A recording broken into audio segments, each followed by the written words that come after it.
Les territoires autochtones. Présents sur tous les continents, les peuples autochtones ont conservé une culture différente de celle de la société dominante dans laquelle ils vivent. Les autochtones ressentent un fort sentiment d'appartenance pour leur peuple et éprouvent un attachement profond pour le territoire de leurs ancêtres. Les peuples autochtones doivent généralement partager leur territoire avec des non-autochtones. La majorité des peuples autochtones font valoir des revendications pour gérer leur territoire à leur manière. Au Canada, les Autochtones sont les descendants des premiers habitants des Amériques. L'arrivée des colons européens au XVIIe siècle a bouleversé leur mode de vie. Les peuples autochtones du Canada se divisent en 3 groupes: les Premières Nations, les Inuits et les Métis. Depuis longtemps, ces groupes revendiquent la reconnaissance de leurs droits ancestraux, comme le droit de chasser, de pêcher et de parler leur langue. Le Nunavut est le seul territoire du Canada dont la population est majoritairement autochtone. Forcés de se sédentariser dans les années 1950 par le gouvernement canadien, les Inuits du Nunavut commencent à réclamer la création d'un gouvernement qui tienne compte de leurs valeurs.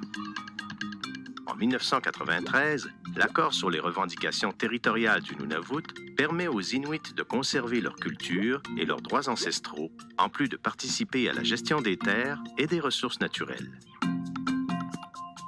Par exemple, les compagnies minières qui souhaitent s'installer au Nunavut doivent respecter l'environnement et les activités traditionnelles des Inuits, comme la chasse et la pêche.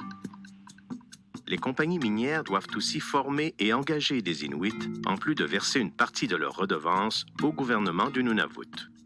Au Québec, certains peuples autochtones ont signé des traités et des ententes avec les gouvernements provincial et fédéral, mais aucune ne leur permet de créer un gouvernement, comme c'est le cas au Nunavut.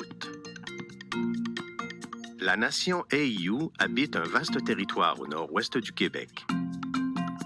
Depuis 1975, les Aïyou ont signé plusieurs ententes et conventions qui leur garantissent une certaine autonomie. En permettant le développement hydroélectrique à la baie James, les Aïyou ont négocié un droit de regard sur l'aménagement de leur territoire, comme la création de zones protégées pour les activités traditionnelles. La nation autochtone Naskapi a elle aussi obtenu la reconnaissance de certains de ses droits ancestraux. Depuis 1978, elle gère ses propres systèmes de santé, d'éducation et de justice.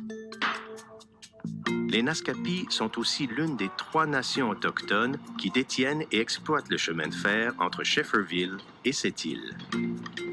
Ce service de transport est essentiel pour relier les communautés isolées du Nord au reste de la province. Grâce à leurs revendications, d'autres peuples autochtones du monde ont réussi à préserver une partie de leur territoire, des éléments de leur culture ou certains de leurs lieux de culte. Alors, qu'est-ce qu'on fait pour partager le territoire tout en protégeant les droits ancestraux et la culture des peuples autochtones? Eh bien, on trouve des solutions. On exige que les gouvernements négocient des ententes équitables avec les peuples autochtones. On favorise les partenariats entre autochtones et non-autochtones. Et on s'assure que les enfants de la communauté ont accès à la culture et à la langue de leurs ancêtres. Fallait y penser.